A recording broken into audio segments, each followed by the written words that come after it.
Doctor Haris medical കോളേജിൽ പ്രവർത്തിക്കുകയാണല്ലോ. Doctor Haris, ഇപ്പോൾ medical കോളേജുകളിൽ നടക്കുന്ന ഓപ്പറേഷനുകളുടെ കണക്ക് അത് ചുരുക്കി കാണേണ്ട കാര്യമില്ല, അത് അവിടെ ചെയ്യുന്നുണ്ട്.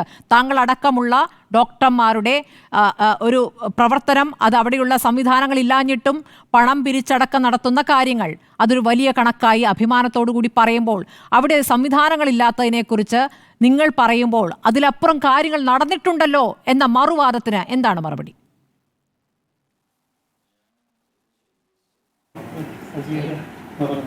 എന്നോടാണോ ചോദ്യം? അതെ, ഡോക്ടർ ഹാരിസിനോടാണ്. അതെ, ഞാൻ അരുൺകുമാർ സാറ് പറഞ്ഞതിനോട് പൂർണ്ണമായി യോജിക്കുന്നു. സാറ് പറഞ്ഞതെല്ലാം ശരിയാണ്. സാറ് പറഞ്ഞത് വളരെ നമുക്ക് പോസിറ്റീവായിട്ട് തോന്നുകയും ചെയ്യുന്നുണ്ട്. ഇത് ഞാൻ സിസ്റ്റത്തിനെ അടച്ചാക്ഷേപിച്ച് എങ്ങും ആക്ഷേപിച്ചിട്ടില്ല. ഞാൻ ആ സിസ്റ്റം മൊത്തം ഫോൾട്ടെന്നാണെന്ന് പറഞ്ഞില്ല. എൻ്റെ പ്രശ്നം വന്നത്, എൻ്റെ ഡിപ്പാർട്ട്മെൻറ്റിലെ പ്രശ്നം വന്നത് സിസ്റ്റത്തിൻ്റെ പ്രശ്നം കൊണ്ടാണെന്ന് മാത്രമേ ഞാൻ പറഞ്ഞുള്ളൂ. അല്ലാതെ കേരളത്തിലെ ആരോഗ്യ മേഖല എന്ന് പറയുന്നത് കേരളത്തിലെ, ഇന്ത്യയിലെ മാത്രമല്ല ലോകത്തിലെ തന്നെ മികച്ച ആരോഗ്യ മേഖലയെ ആണ്, അതിൻ്റെ മോഡലാണ്, കേരള മോഡലാണ്. അതിനൊന്നും ഒരു സംശയമില്ല. ഞാൻ എത്രയോ വർഷങ്ങളായിട്ട് ഈ ഇതിനകത്ത് വർക്ക് ചെയ്യുന്നതാണ്. അപ്പം കേരളത്തിലെ ആരോഗ്യ മേഖല എന്ന് പറയുന്നത് ഏറ്റവും ഔന്നത്യത്തിൽ നിൽക്കുന്നതാണ്. ഇന്ത്യയിലെ പല സംസ്ഥാനങ്ങളെ അപേക്ഷിച്ച് നോക്കുമ്പോൾ കേരളത്തിലെ ആരോഗ്യ മേഖല വളരെ വളരെ ഉന്നതിയിലാണ്. എന്തുകൊണ്ടാണ് അവർ വിദേശത്ത് ചികിത്സയ്ക്ക്, അല്ലെങ്കിൽ പോട്ടെ ഇവിടെ ചികിത്സ ഇല്ലാത്ത വിദേശത്ത് പോയിക്കോട്ടെ, അവർ സ്വകാര്യ ആശുപത്രികളെ ആശ്രയിക്കുന്നത് എന്തുകൊണ്ടാണ്?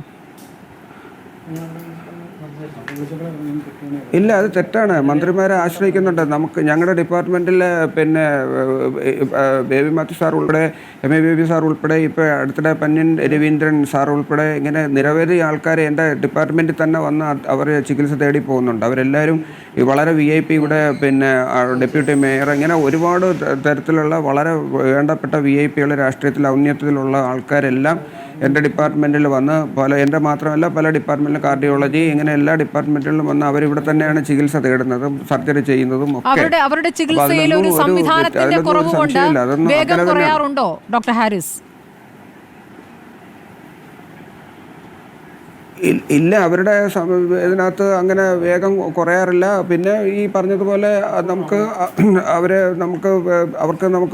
നല്ല ഒരു പിന്നെ നമുക്ക് ഒരു ലീഡർഷിപ്പിലൊക്കെ നിൽക്കുന്നവർ വരുമ്പോൾ നമ്മൾ പൊതുവെ നമുക്ക് കൂടുതൽ സപ്പോർട്ട് നമ്മൾ കൊടുക്കും. അത് നമുക്ക് അങ്ങനെ കൊടുത്തേ പറ്റുള്ളൂ. നമുക്കത് അവരെ VIP പരിഗണന നമുക്ക് കൊടുക്കണം.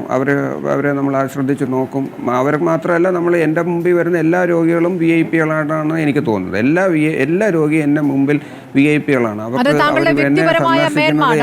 എനിക്ക് അതുകൊണ്ടാണ് ചിലരുടെ കാര്യത്തിൽ ഓപ്പറേഷൻ നടത്താൻ പറ്റാത്തതിൽ താങ്കൾക്ക് വേദനയുണ്ടായതും താങ്കൾ പണം പിരിക്കാൻ വേറെ രൂപത്തിൽ ശ്രമിക്കുകയും ചെയ്തത് അല്ലേ?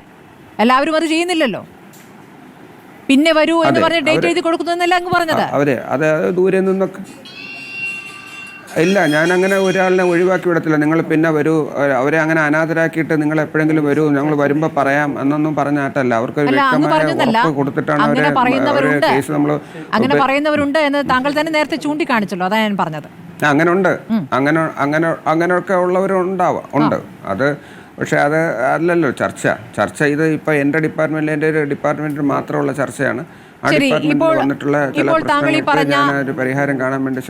ഈ പറഞ്ഞ സംവിധാനം മേടിക്കുന്നതിൽ വന്ന അനാസ്ഥ, അത് ആദ്യം അത് കളക്ടർക്ക് അയക്കുന്നു, അവിടെ നിന്ന് ഫയൽ വൈകുന്നു, ഫയൽ മടങ്ങുമ്പോഴേക്കും ഉപകരണത്തിന്റെ വില 32,000 നിന്ന് 41,000 ഉയരുന്നു. ഇത് എവിടെ വെച്ചാണ് ഈ ഫയൽ അവിടെ തന്നെ കിടക്കുന്നത്? അത് പരിശോധിച്ചിട്ടുണ്ടോ? അത് അങ്ങയുടെ അന്വേഷണത്തിൽ എന്താണ് മനസ്സിലാക്കാനായത്? അത് എനിക്ക് കണ്ടുപിടിക്കാൻ പറ്റുന്നതിൻ്റെ അപ്പുറമുള്ളൊരു ഘട്ടത്തിലാണ്. അത് നമുക്ക് അങ്ങനെ അന്വേഷിക്കാനുള്ള സമയവും ഇല്ല, അതിനുള്ള ആൾബലവും ഇല്ല. ഞാൻ എപ്പോഴും പേഷ്യൻ്റ് ട്രീറ്റ്മെൻറ്റ് കാര്യങ്ങളുമായിട്ട് അതിൻ്റെ തിരക്കിലായിരിക്കും. ഇത് വല്ലപ്പോഴും സമയം കിട്ടുമ്പോഴൊക്കെ തന്നെ നമുക്കിത് ഇങ്ങനെയുള്ള അഡ്മിനിസ്ട്രേറ്റീവ് വർക്കുകൾക്ക് കൂടുതൽ സമയം കൊടുക്കാൻ പറ്റുള്ളൂ. അതിന് പരിമിതികളുണ്ട്. അപ്പോൾ നമുക്കിതിൻ്റെ ഓഫീസുകളിലൊക്കെ ഇതിങ്ങനെ പോയി അന്വേഷിക്കാനോ ഒന്നും പറ്റില്ല. അപ്പോൾ നമ്മൾ ഫോൺ ചെയ്ത് ചോദിക്കുമ്പോൾ അവർ ഇങ്ങനെ ചെയ്യാം, അത് ഇന്ന ഘട്ടം വരെ എത്തി എന്നൊക്കെ അവർ പറയുന്നതല്ലാതെ അത് വ്യക്തമായിട്ട് ശരിയാണോ എന്ന് അറിഞ്ഞൂടാ. എന്തായാലും അവസാനം ആത്യന്തികമായിട്ട് നോക്കുമ്പോൾ കാര്യങ്ങൾക്ക് താമസം വരുന്നുണ്ട്. ഡോക്ടർ അവസാനമായി ഒറ്റ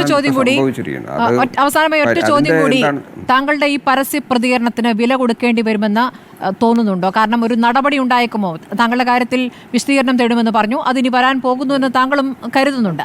അതുമൊരു നടപടി എന്ന് പറഞ്ഞാൽ ഒരു ട്രാൻസ്ഫർ ആയിരിക്കാം, സസ്പെൻഷൻ പോലുള്ള നടപടികളിലേക്കൊക്കെ പോകാനുള്ള സാധ്യത താങ്കൾ കാണുന്നുണ്ട്? കാരണം പരസ്യ പ്രതികരണമാണല്ലോ നടത്തുന്നത്. ഇല്ല, നടപടികളൊന്നുമില്ല. ഇപ്പം അരുൺ സാറ് പറഞ്ഞല്ലോ, അതിനകത്ത് ഞാൻ കുറ്റക്കാരനായിട്ട് സാറ് പറയുന്നില്ലല്ലോ. സാറിൻ്റെ ചർച്ചയിലും എന്നെ സപ്പോർട്ട് ചെയ്താണ് സാറ് സംസാരിക്കുന്നത്. ബഹുമാനപ്പെട്ട മന്ത്രി എന്നെ സപ്പോർട്ട് ചെയ്താണ് സംസാരിക്കുന്നത്. ഞാൻ പറഞ്ഞതിനകത്ത് കാര്യമുണ്ട്, അത് അന്വേഷിച്ച് കണ്ടെത്താം എന്നാണ് ബഹുമാനപ്പെട്ട മിനിസ്റ്ററും പറഞ്ഞിട്ടിരിക്കുന്നത്. അപ്പോൾ എനിക്കതിനകത്ത് ഇപ്പോൾ ഇന്നലെയൊക്കെ എനിക്ക് ചെറിയ ഭയം ഉണ്ടായിരുന്നു, പക്ഷേ ഇന്ന് തീരെ ഭയമില്ല. അതിനകത്ത് ഞാൻ തെറ്റൊന്നും ചെയ്തിട്ടില്ലല്ലോ. ഞാൻ ചെയ്ത എൻ്റെ ചൊവ്വാഴ്ച താങ്കൾക്ക് ഉറപ്പ് കിട്ടിയിരിക്കുന്നു ഈ ഉപകരണങ്ങൾ എത്തുമെന്ന്. ചൊവ്വാഴ്ച എത്തുമോ?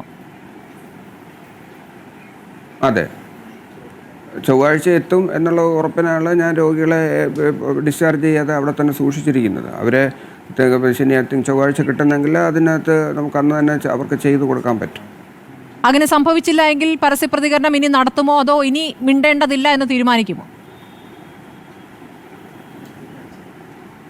ഇല്ല, ഇതിപ്പോൾ ഈ പ്രശ്നം ഇപ്പം സമൂഹത്തിൽ ചർച്ചയായല്ലോ. ഇത് അതിൻ്റെ അധികാരികൾ, ബഹുമാനപ്പെട്ട മന്ത്രി പറഞ്ഞു അത് എത്രയും പെട്ടെന്ന് പരിഹരിക്കുമെന്ന് പറഞ്ഞു. ഇപ്പോൾ അരുൺ സാറ് പറയുന്നു.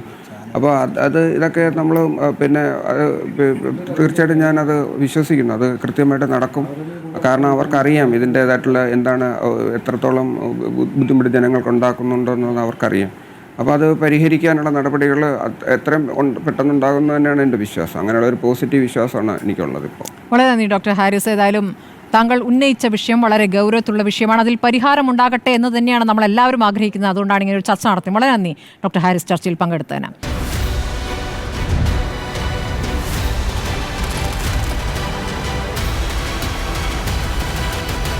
ഡിബേറ്റ് വിത്ത് സ്മൃതി പരുത്തിക്കാട്.